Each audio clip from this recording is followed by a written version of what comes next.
everyone, I am Samir and welcome back to my channel Sam Tech City.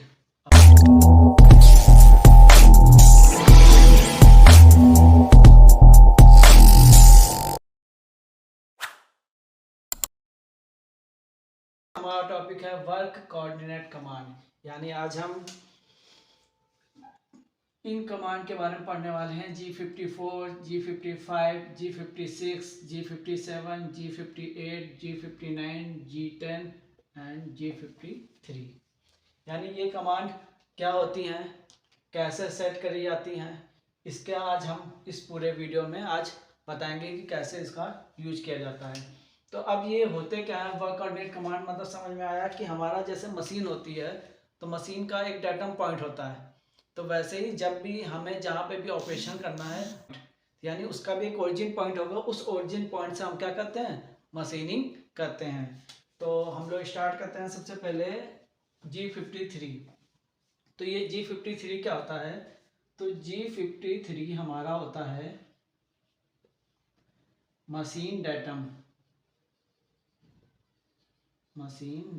Point. क्या होता है machine datum point, मतलब ये एक तरह से होम पोजीशन हो गई, मतलब ये हमारी मशीन है तो मशीन का ये क्या है, datum point. Datum point means यहाँ पे जो भी हमारी एक्सेस होंगी वो सब क्या होंगी, मशीन के लिए जीरो होंगी। क्या होंगी, जीरो। यानी यहाँ पे एक्स वाई जेड की वैल्यू क्या होगी, जीरो होगी। तो ये हमारा होता है मशीन डेटम पॉइंट। यानी ये हमारा हो गया G53। तो अब हमें जब पता चल गया कि मशीन में भी एक डेटम पॉइंट है G53, जहाँ पे एक्स वाई जेड की वैल्यू क्या होगी हमारी, जीरो। नेक्स्ट हमारा है G10। अब ये G10 क्या है, G10 तो G10 होता है सेटिंग द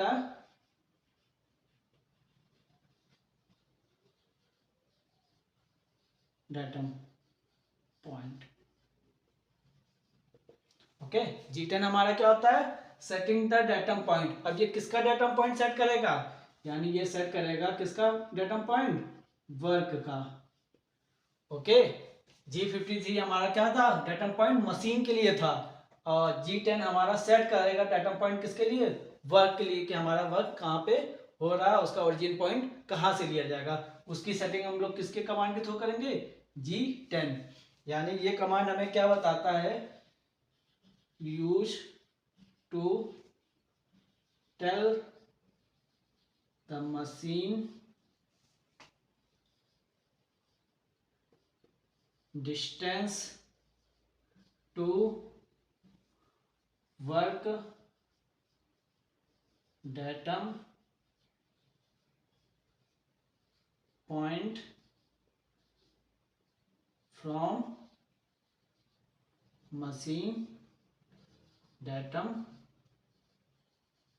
point। यानी G10 हमारा कमांड क्या बता रहा है कि ये बता रहा है कि जो भी मशीन डिस्टेंस होगी कहाँ से, हमारी मशीन डेटम पॉइंट से वर्क डेटम पॉइंट की, तो वो हमारा क्या हो जाएगा, G10। यानी यहाँ समझते हैं कि ये हमारा दे रखा है मशीन डेटम पॉइंट, यानी ये दे रखा है G53। यानी मशीन का डेटम पॉइंट हमारा ये है, और यहाँ पे हम कोई ले रहे हैं क्या हमारा है, वर्क कोऑर्डिनेट। यानी ये हम ले रहे हैं कोई वर्क डेटम पॉइंट। यानी इस पॉइंट से हम लोग क्या स्टार्ट करने वाले हैं, मशीनिंग जो भी हम लोग स्टार्ट करेंगे वो क्या कहाँ से स्टार्ट करेंगे, इस वर्क डेटम पॉइंट से। तो यानी ये जो डिस्टेंस है, ओके, यही डिस्टेंस सेट किसके थ्रू हो रही है, हमारी G10 थ्रू।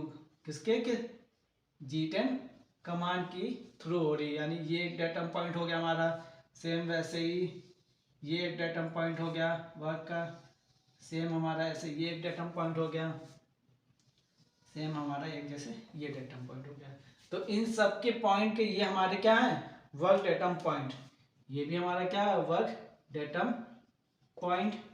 ये भी एक हमारा वर्क डेटम पॉइंट, और ये भी एक हमारा वर्क डेटम पॉइंट।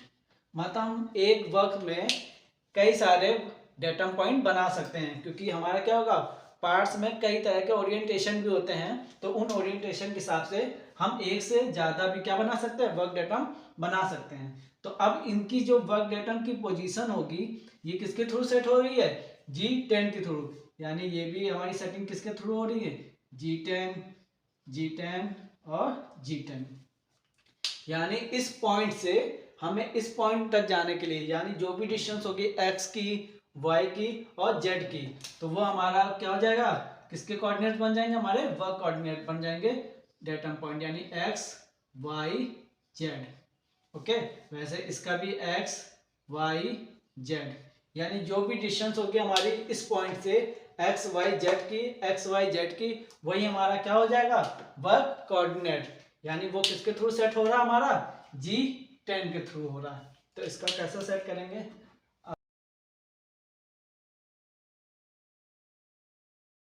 आते देखिए।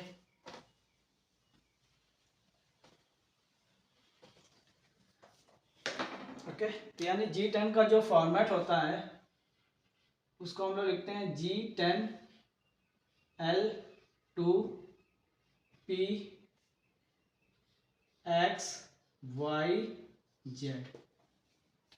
ओके, तो ये हमारा क्या हो गया, G10 L2 P X Y Z। सबसे पहले हमें पता है X Y Z तो हमारे क्या हो गए, कोऑर्डिनेट्स हो गए, यानी जो भी डिस्टेंस आएगी कहाँ से, इस पॉइंट से जो भी डिस्टेंस होगी x की, y की और z की, वो डिस्टेंस हमें यहाँ पे क्या करनी है, पुट करनी है। ओके, तो ये हमारी डिस्टेंस हो गई, यानी कोऑर्डिनेट्स की डिस्टेंस हो गई। p, अब ये p क्या है, तो p क्या है, ये p वैल्यू हमारी ऑफसेट बताएगी कि हमारी किस वैल्यू में हमारी ऑफसेट में सेट हो रही, मतलब ये G54 भी हमारा क्या है, वर्क ऑफसेट है, G55 भी, 56 भी, 57 भी, 58 भी, 59 में। लेकिन ये p हमें बताएगा कि हमने किस वर्क ऑफसेट में अपनी वैल्यू को हमने सेव कराया है। यानी जैसे G51 हमने लिखा यहाँ पे, तो वो वैल्यू हमारी कहाँ पे सेव हुई, G54 में सेव हुई। ऐसे हमने यहाँ पे P2 लिखा तो वो कहाँ पे सेव हुई, G55 में। ऐसे ही यहाँ पे हमने P3 लिखा तो वो हमारी वैल्यू कहाँ सेव हुई, G56 में। यहाँ हमने P4 लिखा तो हमारी वैल्यू कहाँ शिफ्ट हुई, G57 में। ऐसे P5 P6, यानी हम यहाँ पे P की वैल्यू क्या 1 से 6 तक पुट करेंगे कि हमारे जहाँ पे भी वो सेव हो जाएंगे। ओके, P1 कर रहे हैं तो 54 में सेव हो रही है, P2 कर रहे हैं तो G55 में सेव हो रही है, अब P6 कर रहे हैं तो कहाँ सेव हो रही है, G59 पे। तो ये हमारी क्या बताएगी कि हमारे किस वर्क ऑफसेट में हमारी वैल्यू क्या सेव हुई है, वर्क ऑफसेट वैल्यू।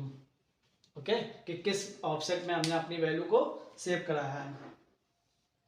ओके, अब ये करेंगे कैसे, एक्स वाई की वैल्यू निकलेगी कैसे, तो इसके लिए हमें डायल की आवश्यकता पड़ती है। तो डायल होता है, डायल से हम लोग जिस पॉइंट को हमें ओरिजिन लिया है उस पॉइंट को डायल करना है। तो वहां से स्क्रीन पे आपको मशीन वैल्यू दिखेगी, वहां पे बहुत सी वैल्यू होती हैं, एब्सोल्यूट, रिलेटिव। ऐसे ही आपको मशीन वैल्यू में एक्स वाई जेड ये 3 वैल्यू होंगी, जिसमें से आपको एक्स और वाई की वैल्यू यहाँ पे पुट कर देनी है। ओके, यानी एक्स और वाई की वैल्यू हमें यहाँ पे पुट कर देनी, जो हमारी क्या मशीन वैल्यू स्क्रीन पे डिस्प्ले होगी, डिस्प्ले में हमारे क्या दिख रहा होगा, एक्स वाई की वैल्यू दिख रही होगी, उस वैल्यू को हमें यहाँ पे राइट डाउन कर देना है। ओके,